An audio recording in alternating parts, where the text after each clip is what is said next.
I just briefly want to say before we get started to the four gentlemen to my left, who went off and served their country. Served their country with distinguished honor, selfless service, integrity. Came home, could have lived an ordinary life. Could have just came back and said, I served my country. I did what I had to do. Now I'm going to live my life quietly.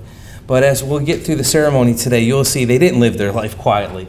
They actually came back and gave more back to the community than we could have asked of anyone else. We're here today to obviously honor four very distinguished veterans who have provided for us so that the life we live is guaranteed because they were willing to give up sections of their life to be here for us.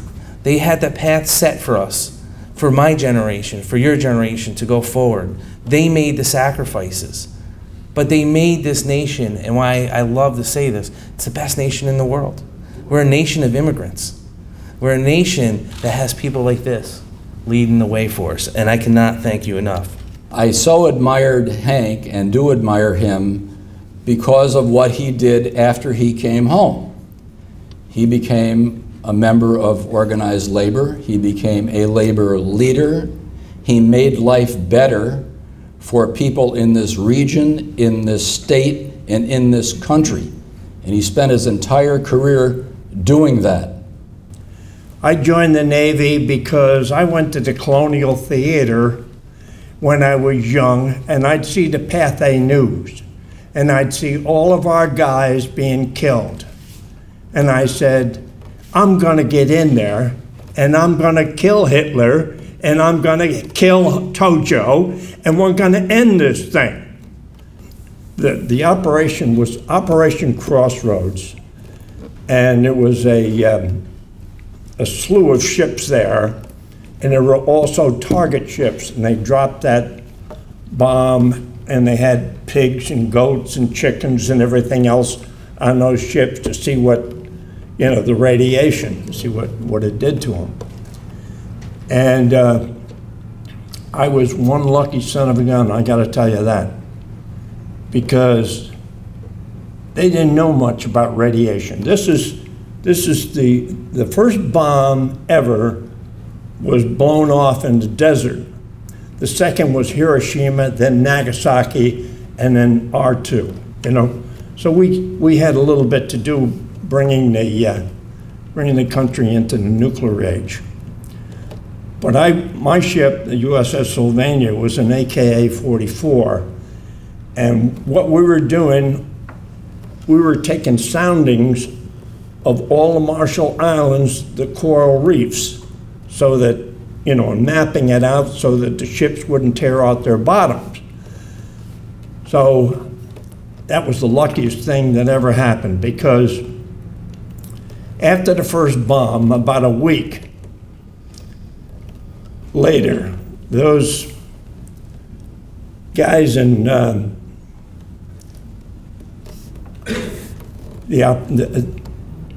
the ships were sent over to those hot ships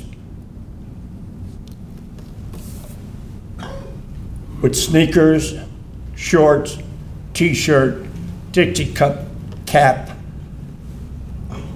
and a bucket of suds and a scrub brush, and told to scrub those hot ships down. Every one of them died, and they died horrible deaths.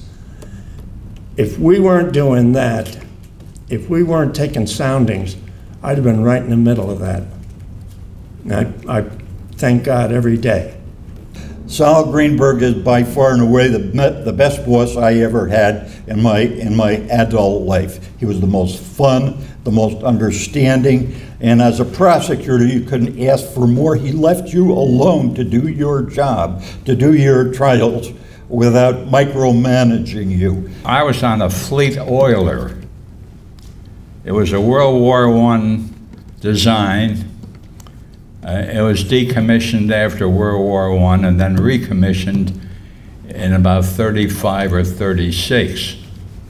And the name of the ship was the USS Sapelo, S-A-P-E-L-O, AO-11. Now, among the new oilers that were built in World War II, they started at number AO55, the Ellicoman.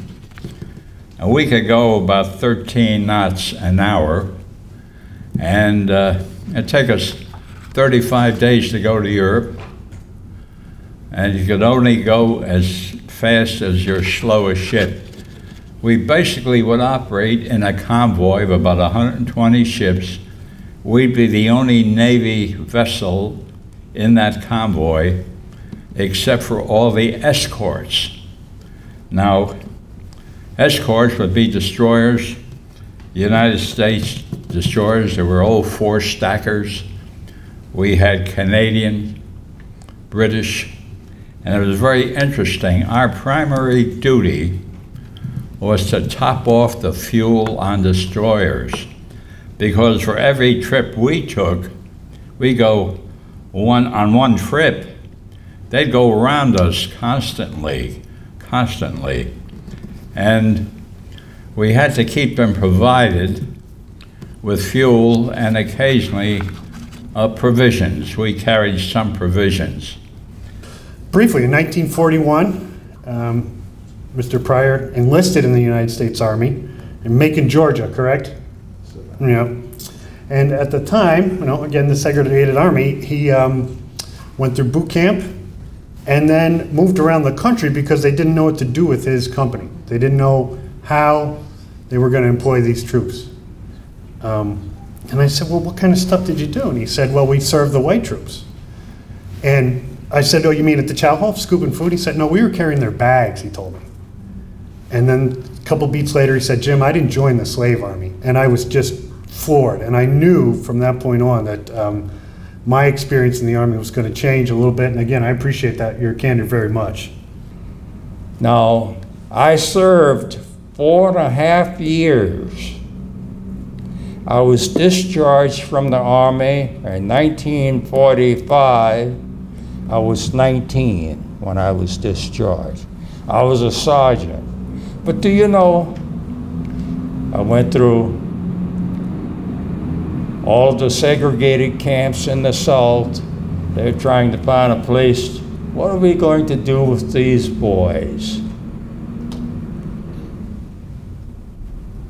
Sometimes you would think that they forgot that we were soldiers, but what are we going to do with them?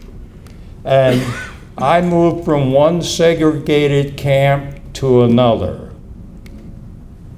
Georgia, Alabama, South Carolina, Mississippi, Texas, Arizona. I spent 2.5 years, not 2.5, at least 2 years moving around, waiting, well, we call it the War Department back then, waiting for the War Department to determine what to do, not with just Peter Pryor, but there were over 1.5 million African Americans that served in this war, that are now a part of the greatest generation. Finally, I wound up at Camp Kilmer. And I heard, a couple of weeks ago, maybe a little longer, the former editor of the Times-Union, describing his trip to from Germany to this country in 1939. He did a terrific job. And he described the same ship he came on, the Aquitania. It was the second largest ship next to the Queen Mary. I went overseas on the Aquitania, 5 days without a convoy.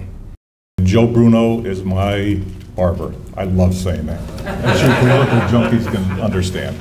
Of course, I'm talking about this Joe Bruno. Let me give you a little bit of information about Joe. Joe began his service August 1968. He went to basic training at Fort Dix, New Jersey, and then advanced infantry training at Fort Polk, Louisiana.